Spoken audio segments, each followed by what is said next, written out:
একটা প্রশ্ন বারবার আমরা কিন্তু মুখোমুখি হচ্ছি, দাদা আমরা গরিব মানুষ, আমাদের কিন্তু আপনি যে টেকনিকটা বলছেন ওইভাবে বাড়ি করার সামর্থ্য নেই পুকুরের পাড়ে। তখন কি এমন জিনিস একটা বলে দিন, এমন একটা আমাদেরকে তথ্য দিন যেটা থেকে আমরা গরিব মানুষরা কিন্তু অল্প খরচ করেও কিছুটা শান্তিতে ঘুমোতে পারবো। ব্যাপারটা কি মাথায় ঢুকছে না, তাই তো? সবাইকে ক্লিয়ার করে দেবো ভিডিওটা যদি আপনারা মন দিয়ে দেখেন। দেখুন, প্রথম কথা হচ্ছে যারা পুকুরের ধারে বা খালের ধারে, ছোটোখাটো নদী বলা চলে না, খাল বলা যেতে পারে, পুকুর বলা যেতে পারে, এরকম ধারে যারা বাড়ি করছেন তারা আমাদেরকে বলে যে দাদা ফাউন্ডেশনটা কেমন হওয়া উচিত।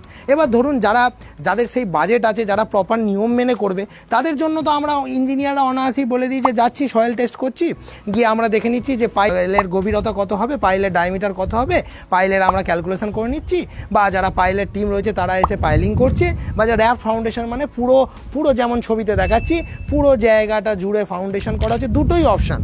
যখন কোনো জায়গায় দেখবেন একদিকে বড় গর্ত রয়েছে, খাল রয়েছে, পুকুর রয়েছে, তখন সেখানে দুটো অপশান, নয় আপনি পাইলিং করুন আর নয় আপনি র্যাপ ফাউন্ডেশন করুন, এই ধরনের। অর্থাৎ পুরো জায়গাটাকেই আপনারা ফাউন্ডেশন বানিয়ে সেখান থেকে এক একটা করে কলম উঠবে। অর্থাৎ আইসোলেটেড কলমের কোনো অস্তিত্ব নেই। অর্থাৎ বুঝতে যারা পারছে না তাদেরকে একটু সহজ করে বলি, অর্থাৎ এক এনে পিলার একটা করে ছোটো ছোটো গর্ত করে উঠে যাচ্ছে, এই ধরনের পিলারের অস্তিত্ব থাকে না ওই ধরনের পুকুর, খাল, বিলের পাশের বাড়িগুলোতে। বা একটা জায়গায় দেখা যাবে যে জায়গাটায় যে ল্যান্ডটায় বাড়িটা হচ্ছে তার থেকে তার পাশের জমিটা অনেকটা নিচু, সেই সব ক্ষেত্রে কিন্তু ওই ধরনের কাজ আমরা করার কথা বলি। এবার ভেবে দেখুন তো, যে মানুষটা তার সারা জীবনের পুঁজি দিয়ে একটা একতলা বাড়ি করতে যাচ্ছে, বা সারা জীবনের পুঁজি দিয়ে একটা দুতলা বাড়ি করতে নেমেছে, তার কাছে সেই ফাউন্ডেশনে মানে যে বাড়ির যা বাজেট, তার যদি অর্ধেক বাজেট তার ফাউন্ডেশনেই চলে যায়, সে কি বাড়িটা আদৌ করতে পারবে?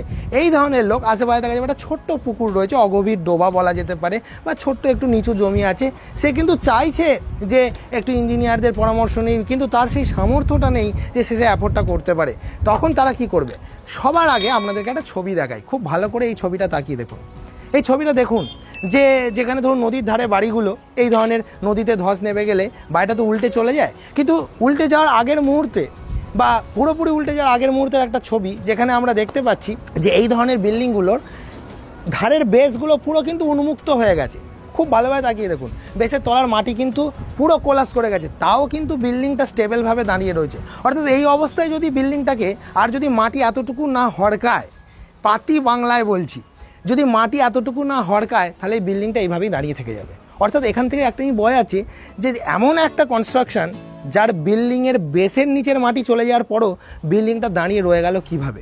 এখানে কি এমন জিনিস রয়েছে, কি এমন বিষয় রয়েছে যার জন্য বিল্ডিংটা ভেঙে চলে গেল না, বা মাঝখান থেকে শেয়ার ফেলিওর করে সেই কেক কাটার মতো কেটে নেবে গেল না, বা এরমভাবে দেয়ালটা আলাদা হয়ে গেল না? কেন হলো না? তার প্রধানতম কারণটা আপনারা একটু ভাবুন। কি বুঝতে পেরেছেন কি কারণে হলো না? এর একটাই মাত্র মেন জিনিস যেটা এই বাড়িটাকে এখনো পর্যন্ত পড়তে দেয়নি, ভাঙতে দেয়নি, সেটা হচ্ছে টাই বিম। আচ্ছা বন্ধুরা, আপনি কি এখনো এই ভিডিওটি দেখেননি? যদি এই ভিডিওটি এখনো না দেখে থাকেন তাহলে অতি সত্বর আই বাটনে ক্লিক করুন আর গিয়ে ভিডিওটা দেখে আসুন। আর যদি মনে হয় ভিডিওটা আপনি শেষেও দেখতে পারেন। এবার সেই সমস্ত গরিব সাধারণ মধ্যবিত্ত মানুষ যারা র্যাপ ফাউন্ডেশন দিতে পারছেন না বা পাইল ফাউন্ডেশন দিতে পারছেন না, শুধুমাত্র তাদের জন্য বলছি। যারা পারছেন তারা এটা থেকে করতে যাবেন না, কারণ আমি সবসময় বলবো বেস্ট জিনিসটা করুন, ইঞ্জিনিয়ার দিয়ে বেস্ট জিনিসটা করুন। কিন্তু যারা বলছেন যে আমরা তুলনামূলকভাবে ভালো জিনিসটা করতে যখন পাচ্ছি না, কিন্তু একদম খারাপটাও করব না, জেনে বুঝে গলায় দড়ি দেবো না, জেনে বুঝে বিষ পান করবো না, কিছুটা সেফটি করে রাখবো, তাদের জন্য বলছি পুকুরের ধারে যখন আপনি বাড়ি করতে যাবেন, ছোট ছোট বাড়ি 700 square feet, 800 square feet, 1000 square feet, 1200 square feet, 1500 square feet, চেষ্টা করুন দুখানা টাই বিম দেওয়ার। অর্থাৎ যেখানে আপনার টাই বিমটাই একটা পার্ট অফ ফাউন্ডেশন হিসাবে বিল্ডিংয়ের রক্ষা কবচ, অর্থাৎ যেখানে আমরা এটা ধরে নিতে পারি এরকম কেস তো হবে না। পুকুরের ধারে, নদীর ধারে, নদীর জলের তোড়ে বন্যায় হয়, পুকুরের ধারে তো এই ধরনের কেস হবে না।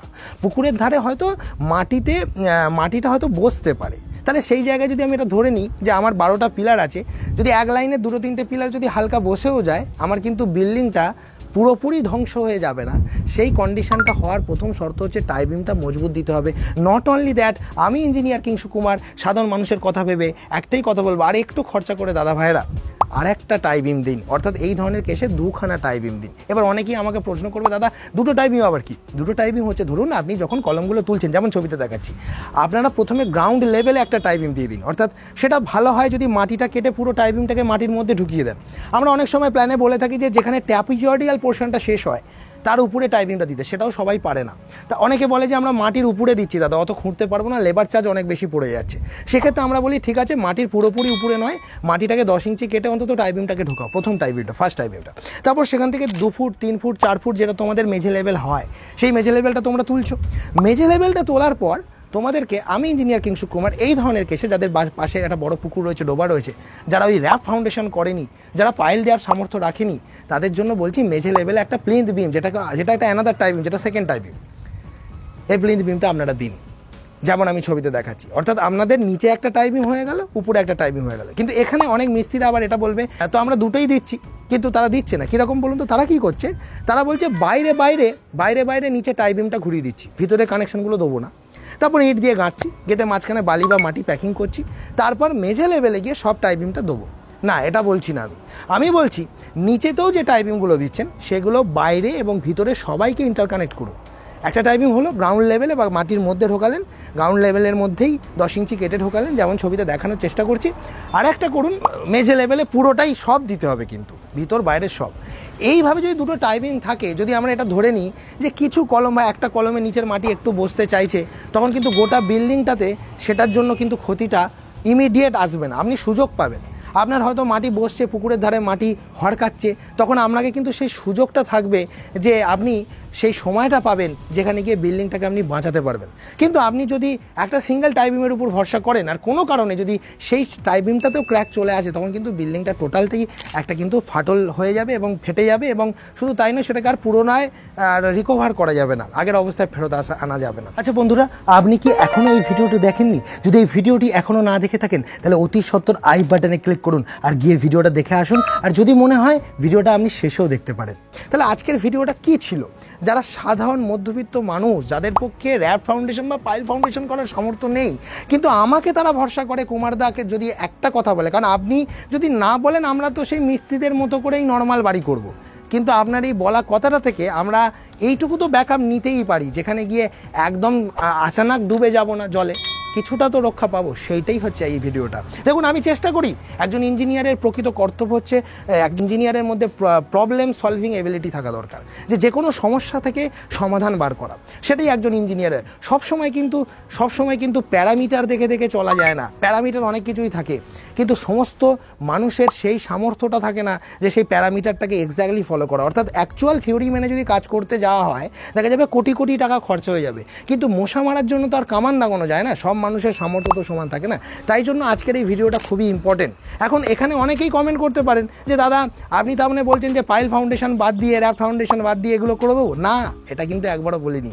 এটা তাদের জন্যই বলা হচ্ছে যারা কিছু একটু ব্যাকআপ করতে চাইছেন, কিন্তু পুরোপুরি তাদের পাইল বা র্যাপ করার সামর্থ্য নেই। একটা কথা মনে রাখবেন, বাড়ি বারবার হয় না, তাই বাড়ি বানানোর আগে এই সমস্ত জিনিসগুলোকে মেনে না চললে আপনি কিন্তু বিপদে পড়তে পারেন। আমি ইঞ্জিনিয়ার কিংসুক কুমার, আমি আপনাদেরকে বাড়ি নির্মাণের বিষয়ে সঠিক পরামর্শ দেবো। তাই দেরি না করে আমার চ্যানেলটিকে সাবস্ক্রাইব করে রাখুন। দেখা হবে পরবর্তী ভিডিওতে। আমি এরকমই ভিডিও বানাই। আর এখন আপনাদের স্ক্রিনের সামনে এই যে দুটো ভিডিও চলে গিয়ে দেখুন, আর মাঝের এই সাবস্ক্রাইব বাটনটি ক্লিক করলে আমি ভিডিও ছাড়ার সাথে সাথেই পাবেন, যার কারণে বাড়ি নির্মাণের বিষয়ে অন্তত কেউ কোনোদিন আপনাদেরকে আর ঠকাতে পারবে না।